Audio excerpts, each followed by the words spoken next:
Ce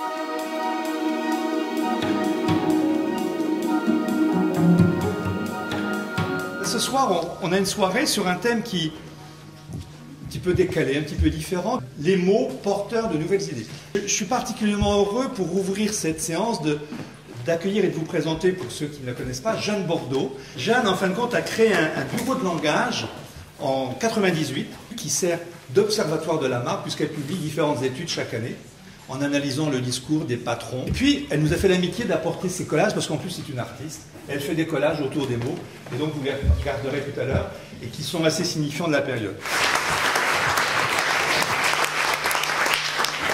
Racine a 1500 mots quand il écrit, et Victor Hugo utilise 23 000 mots.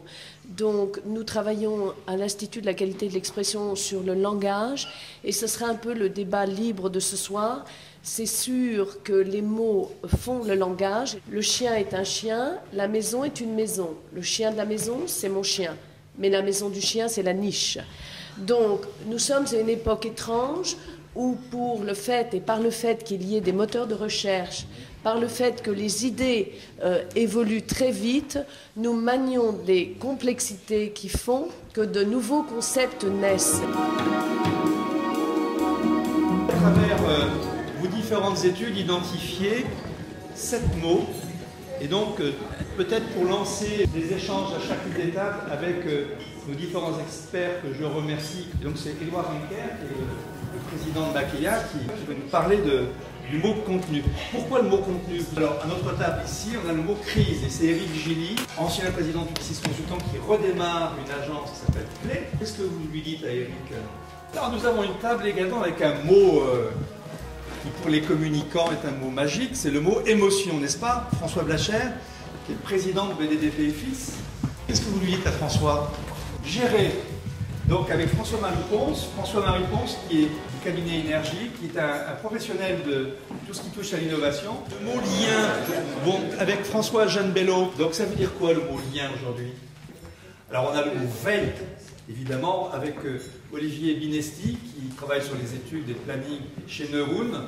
Alors on finit par un mot magique, un peu triste peut-être aussi par rapport à l'actualité, c'est le mot stress. Et donc nous avons Anne-Françoise Chaperon, qui est psychothérapeute et qui travaille dans les entreprises sur le stress. Alors qu'est-ce qu'on dit sur le mot stress? Alors pareil dans les médias, mais il n'y a pas une semaine sans qu'il y ait quelque part un article sur le stress. Moi j'ai à peu près 1 à 2 demandes d'interview par semaine. Donc la gestion du stress, apprendre à gérer son stress, c'est de la prévention par rapport à toutes les pathologies du stress. Et aujourd'hui on est arrivé à dire que c'est à peu près 4% du PIB. Le coût du stress, ouais. Quand je pense à lien, je pense à humain. Voilà. C'était ma prestation. Il y a du contenu symbolique, qui est un peu compliqué, mais qui est bien essentiel. Lequel les jeunes journalistes à avoir 27 types de traitements qui étaient la brève, le billet, le filet, le compte-rendu, le reportage, l'interview. Il y en a 27. L'idée de contenu a rétréci ces modes de traitement. On aurait chacun des liens qui partent à l'extérieur, des élastiques qui partent, on ne sait pas trop vers. Donc c'est plus qu'on va avoir des liens entre des individus ou des pages, c'est tout sera lié.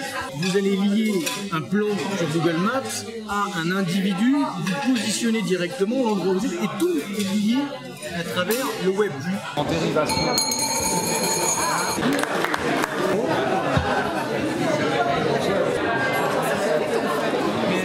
Dans le même temps, je connais quelques-uns, mais pas tout le monde. Robotiser l'homme et le considérer comme une machine que d'utiliser le même mot. Nietzsche déclare que tout ce qui est profond aime le masque.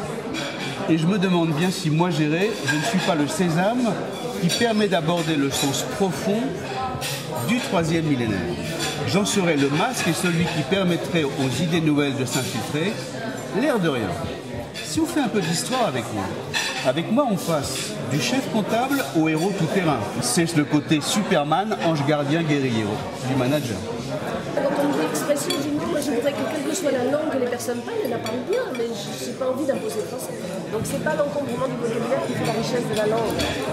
Et là en ce moment, avec les moteurs de recherche, les nuages de mots et tout le monde dit les mots. Moi je fais partie d'une génération qui a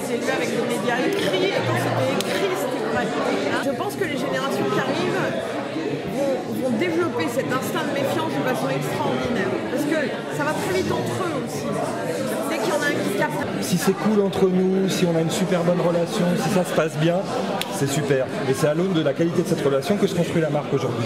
Beaucoup plus. De toute manière, le côté débordé par la crise, c'est puéril. C'est à peu près l'équivalent pour régler une crise.